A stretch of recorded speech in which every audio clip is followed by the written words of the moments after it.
So, syempre, itong balitang to, nasilip natin kay Pulitalak. Ayan, no? Lagi tayong sumisilip-silip, eh. So, wag na natin pagtagalin, no? Pero bagong muna lahat, no? Syempre, wag niyong kalimutang mag-subscribe dito sa aking channel, mga katunay. Kung hindi pa kayo nakakapag-subscribe, no? Tunay na Kritiko, para maging updated kayo sa mga reactions dito na inilalabas ko, no? So, wag na natin pagtagalin at sabay-sabay na nating panoorin ang laman ng video na ito at bibigyan natin ng reaksyon. Pasok! Palakpakan ho muna tayo. Panibagong milestone ho ito, mga kababayan. Di ba? Panibagong milestone ho tayo. Sa ika-12 araw ng impeachment trial ni VP Sara, na 300 million pesos na ho tayo. Palakpakan. Grabe, magkano ang hinahabol doon sa mga di umanong ninakaw ni VP Sara? Na kung saan wala silang mapakitang ebidensya. Hanggang sa ngayon, fishing expedition pa rin ang peg nila. Magkano? Syempre, bago natin simulan ng video ito, nais ko nga pala magbigay ng credits dito sa boses at video na matutunghayan natin ngayon. At bibigyan ng reaksyon, walang iba kundi si PH Update. Syempre, supportahan nyo yan, yung channel ni PH Update, mga katunay. Pakibisita nyo yan, ha? Para maging updated tayo sa mga vlogs, reactions, sa mga balita na hinahatid sa atin ni PH Update. Ipagpatuloy natin. 125 million. Palakpakan. Tapos daw sa accountability dahil kailangan nilang panagutin si VP Sara, 300 million na ho tayo. Kaya hindi mo natin makita ang sense. Di ba? Kung talagang merong linabag si VP Sara, doon pa lang sa COA level, pwede ho nilang ipasuoli ang pera. Hindi ko kailangan yung napakamahal na proseso na yan. Ang kinatatakot ko dito, baka ilang linggo pa ang lumipas, umabot ho tayo ng 1 bilyon dito sa impeachment na to. Pambihira, 300 mag-sink in ho muna sa kaisipan ng bawat kasama natin dito sa PH Update itong katotohanan na 300 million pesos na ho tayo sa 12 araw na impeachment trial ni VP Sara sa Senado. Pakin mo, no? Ang tindi nila, no? Nasa 300 million na yung nagagastos. Samantalang yung ibinibintang kay BP Sara, 120 million lang. Parang mas lamang pa yung ginastos sa impeachment ni VP Sara. Kung magtataka kayo dito sa thumbnail ko, victory na, no? Na nakalagay. Para sa akin kasi, no? Para sa akin, mas nararamdaman ko yung victory ni BP Sara kaysa yung kaysa yung matalo siya. Oo. Mas nararamdaman ko yun. Although, binabalita nung iba na, malapit nang matanggal si Sara Duterte, malapit nang ma-impeach. Hindi ako naniniwala doon. Hindi ayun yung nakikita ko sa impeachment trial. 300 million pesos habang ang mga kababayan natin sa iba't ibang bahagi ng Pilipinas, yan ho ang kanilang pinagdadaanan araw-araw. Baha, sira-sirang kalsada, di ba? Mga substandard of flood control project, palakpakan ho tayo, mga kababayan. Yan yung mga priority, di ba? Toxic Filipino mentality. Anak ng tao ka, butas-butas ang bubong, bumili ng bagong iPhone, palakpakan. Diba? Butas-butas ang brief at panty, bumili ng bagong sasakyan, nahulugan.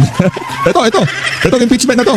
Para kayong higa nga saktuhan pa lang sa buhay, yung minimum wage earner. Yung tipo, afford mo lang, ha? Afford mo lang, pero hindi kaya. Iba kasi yung iba kasi yung kaya doon sa afford lang, di ba? Yung afford mo lang, yung sweldo mo sapat, pero pagka inabutan ka ng problema, sigurado mahihila sa sakyan mo. Yan ang ginagawa natin dito.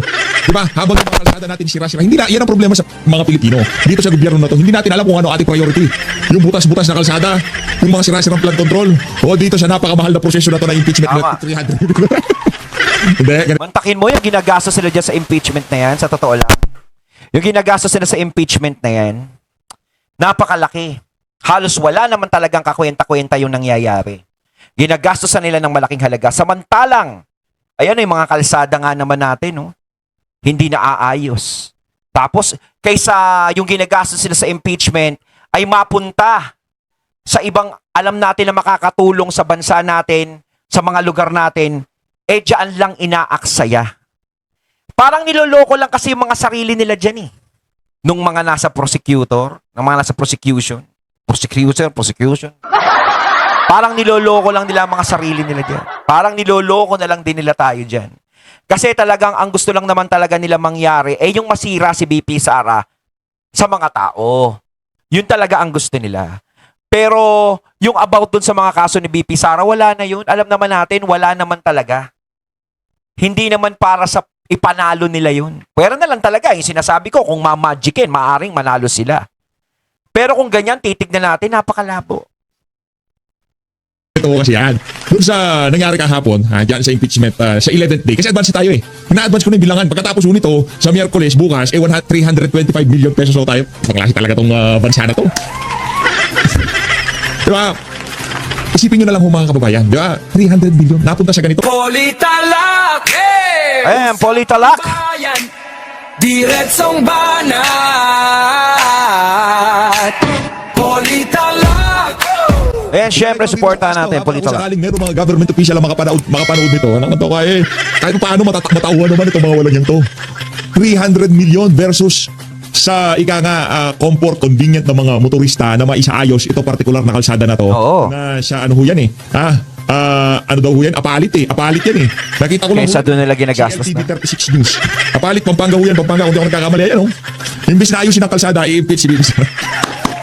Toxic Filipino mentality. Yung priority eh, kakaiba. Punta ko tayo. By the way ha. By the way, happy birthday dito kay Senator Joel Villanueva. Palakpakan. Ilang taong ka na ba, sir? Happy birthday. Oh, inano daw siya. Sinurprise ng kanyang mga ng mga colleague. Sabi ko niya dito, thank you dear colleague. Thank you. Bukas kulungan. Dito tayo kay Atty. Manilo. Pambira ka talaga, Joel Villanueva. Nag-birthday siya pero iba na yung mga kasama niya, no? O sa totoo lang, parang napaka-plastic na lang ni Villanueva talaga kung tutuusin eh. Nako. Ang hirap iboto sa susunod ng mga ganyang klaseng tao. Kung saan siya ligtas, doon siya. Nako mga katunay ha.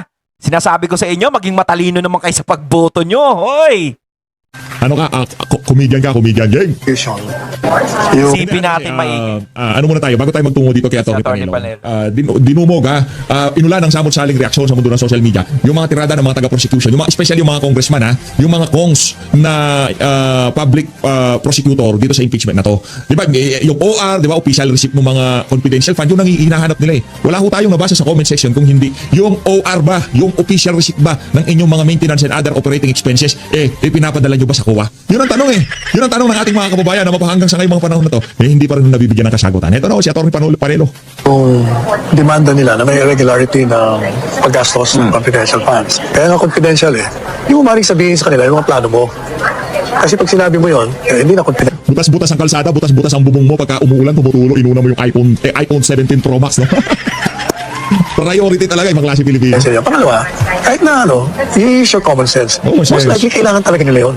Kung halimbawa, magre-renta sila ng safe house, kailangan mo ng furnitures, bibili ka ng furnitures. Kung may magbabantay doon, may caretaker doon, kailangan mo ng pagkain. Kailangan mo rin ng medisina.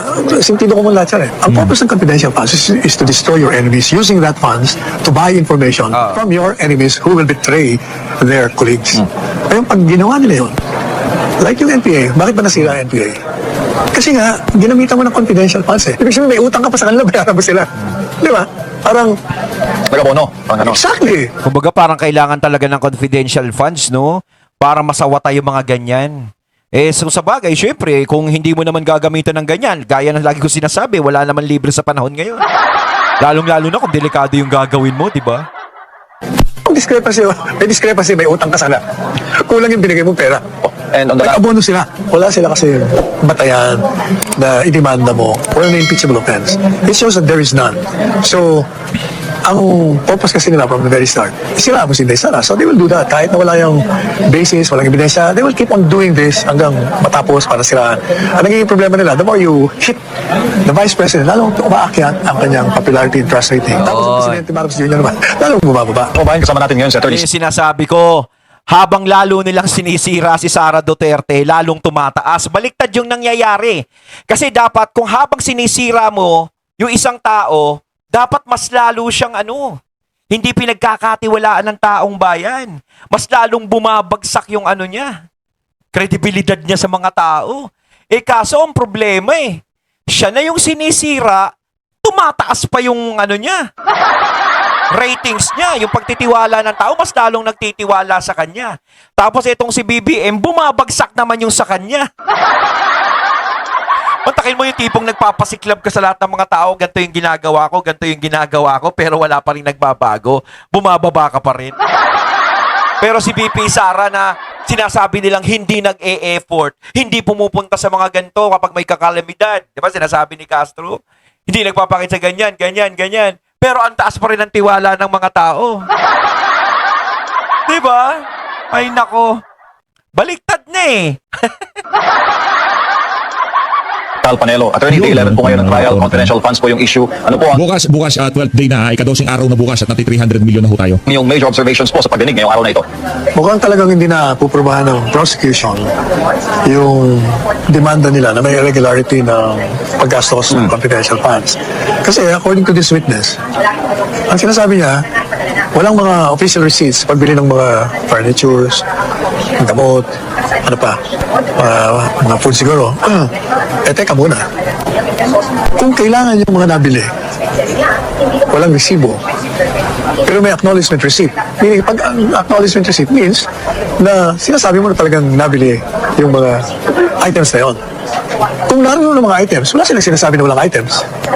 Ibig sabihin, talagang bumili. At saka, ang issue na doon, attorney, doon kaugnayan nun sa confidential fund operations, yung mga lamesa, yung mga gamot, yung mga upuan, tables and chairs, parang doon yung tinatanong ng auditor ng COA na sumuri doon sa mga pondo ng OVP at NAPED. Number one, una-una, kaya nga confidential eh.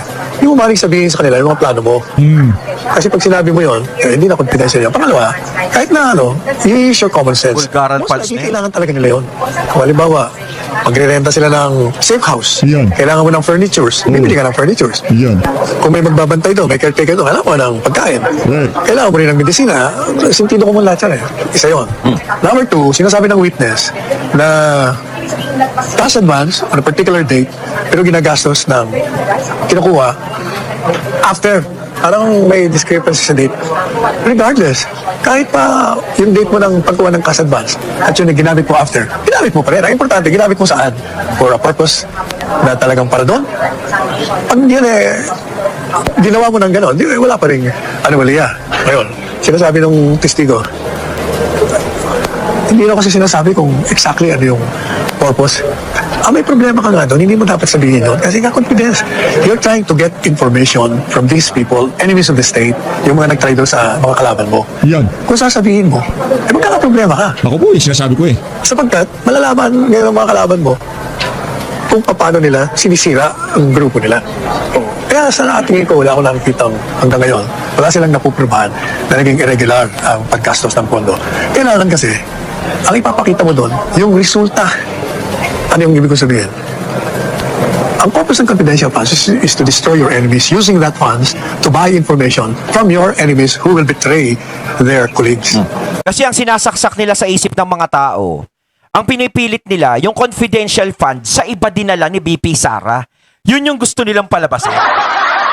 Na hindi yan ang pinagkagastusan mo. Kumbaga parang ginamit mo yan sa pagsha-shopping. Ang bilis-bilis mo na ubos. Siguro binili mo yung Hong Kong. Ganon yung gusto nila eh. Hindi nila tatanggapin yan yung mga ganyang klaseng katwiran kahit alam natin na sa tama ginamit ni BP Sara yung confidential fund na yan. Kaya nila kino-question, gusto nilang palabasin na kinurakot ni BP Sara yan. Yung tipo na hindi niya ginagawa, yung nakikita natin ginagawa ng iba, sa kanya pinapasa. Diba? Baka nga mamaya, yung mga yan, hinahanapan ng mga luxurious bag yan eh. Luxury cars. Diba? Ingat din si VP Sara kasi baka mamaya mapabili siya kahit sabihin natin sarili niyang pera yon siguradong i-issuehin yun ng mga kalaban niya. Dahil yun naman talaga ang gusto nilang mangyari. Napalabasin na si BP Sara ay nangurakot.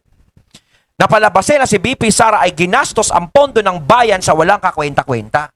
Pero eto naman, pinapaliwanag ni Attorney Sal na talagang ginagamit ito ni BP Sara sa tama. At yun din naman na sinasabi ng COA na wala namang sabit. Diba? Kaya pag ginawa nila yun, like yung NPA, bakit ba nasira ang NPA? Kasi nga, ginamitan mo ng confidential funds eh. So, naging successful ka, bumagsak eh. Yan ang titingnan mo. Ngayon, kung gumastos ka ng maraming intelligence funds, confidential funds, pero lumalakas ang NPA, lumalakas ang kalaban ng Estado, ibig sabihin, hindi mo ginamit yung pera. Binulsa mo. O, yan ang nakikita ko yan. So may mga discrepancies daw dun sa Alam naman natin, yan yung isang adhikain ng mga Duterte, di ba? Yung panatilihin ang katahimikan ng lugar o ng bansa. Ganyan ginawa ni PRRD. Si VP Sara, kita nyo naman yung Davao. Di ba? Ang Davao, napakadisiplinadong lugar yan. Oh. 125 million na pondo, tapos sa acknowledgement receipt, sumobra daw. Pwede may problema pa sila doon. Ibig sabihin, mas naggastos pa. Ibig sabihin, may utang ka pa sa kanila, bayaran mo sila. Di ba? Parang, Nag-abono, parang ano. exactly. Nag-abono. May discrepancy. May discrepancy Pambira, nag-abono pa ba yung sinasabi ko eh. Di ba? Yan ang sinasabi natin dito sa PH. Nag-abono pa nga. kasi may utang ka sana. Kulang yung binigay mong pera. And on the Nag-abono sila. Oh. sa pang major takeaway doon, Attorney San, binanggit na for the past 3 years, tatlong vice presidents, VP Binay, VP Robredo, VP Sara, si VP lang daw ang na-audit na mayroong ganoong pondo, confidential funds, both OVP and DepEd. Anong masasabi Simple ko? sagot lang yan. Sino ba nagbigay sa kanila ng pondo? Binay nga, Ang meron. presidente. Si Marcos Jr. Siya ano offer mo eh? Sino nag-aproba? O, yun yung kongreso. O sige, hindi sila talagin mo. Bakit gano'n? Di ba? Kasi sinasabi nila nga na ganyan si BP lang daw ang may ganun, confidential funds. Tama yung sinabi na Attorney Sal. Si BBM tanongin nyo kung ba't binigyan niya. Kung tutusin yung kino-question dito, dapat yung questionin yung presidente, hindi naman si BP Sara. Ba't binigyan niya? Ba't binigyan niya ng ganun? Pwede niya namang hindi bigyan Di ba? Kaya yun talaga, lagi ko sinasabi, pinag-usapan natin noong nakaraan, parang etong confidential fund na to, talagang naging pain kay VP Sara. Parang eto talaga yung nagpahamak sa kanya. Eto yung butas na hinanap nila. Diba? Hanggang ngayon, pinapakinabangan nila yung butas na yun. It up our day 11, sir. Bakit po para sa inyo, nakikita ninyo na ganito ang linyada ngayon ng prosecution against the Vice President? Tapos na po tayo sa Article 4. Article 1 po tayo, pinag-usapan natin ang confidential intelligence funds. Ganun pa rin. Wala sila kasi batayan na idemanda mo for an impeachable offense. It shows that there is none. So, ang purpose kasi nila from the very start, sila mo si Inday Sara. So they will do that. Kahit na wala yung basis, walang ebidensya, they will keep on doing this hanggang matapos para siraan. Ang nagiging problema nila, Grabe, nakakaano na ho pala tayo, no? Ilang linggo na ba tayo? Nakakaapat na linggo na tayo. Matagal-tagal pa ho itong proseso na to, kaya ang kinakatakutan ko dito, maubos ang milyon dito sa dito sa impeachment trial na to. Sayang ho ang pera na sa bayan ng Pilipino. Dagdag na naman doon sa sinayang. Tindi na effort nila, no? Ganyan, no? Ilang milyon na yan. Sinasabi nga ni Sir PH Update, no? Inuubos lang nila yung pera ng taong bayan, mantakin mo, no? Tayo, nagtatrabaho tayo. Tapos yung pinagtatrabaho natin, yung buwis na binibigay natin, ginagastos na sa impeachment na yan. Na dapat naman talaga ilagay sa mga proyekto na dapat nilang ilagay. Ginagawa nilang effort talagang yan para matanggal si VP Sara. Ang tindi ng effort na ginagawa nila, nakakabilib. Grabe. Sa kagustuhan yung matanggal ang isang tao kahit gumastos kayo ng ilang milyon, okay lang. Doon sa mga maanumalyang flood control project, pambihira talaga. Kawawa. the more you hit the Vice President, lalong umaakyat ang kanyang popularity and trust rating. Tapos ang Presidente Marcos Jr. naman, lalong bumababa. Ay, may problema talaga sila. Ayan mga katunay, ating natunghayan, no? Yung nasilip natin dito kay Polita Lac at syempre, yung binigyan natin ng reaction dito, no? Kay VG na yan na nagmula kay PH Update. Syempre, supportahan nyo si PH Update. Ayan ha, nililinaw na nila kung talagang saan ginamit ni VP Sara yung confidential fund, 'di ba? Kung ano talaga yung mga pinaggamitan. Buti pa yan May malinaw na pinaggagamitan Yung iba, yung pondo ng bayan, hindi alam kung saan ginagamit. Yun ang nagiging unfair doon, 'di ba, mga katunay? So once again, I'm BT. Syempre comment kayo sa comment box sa inyong masasabi dito sa naging topic natin ngayon. So once again, I'm BT and I'm out. Peace.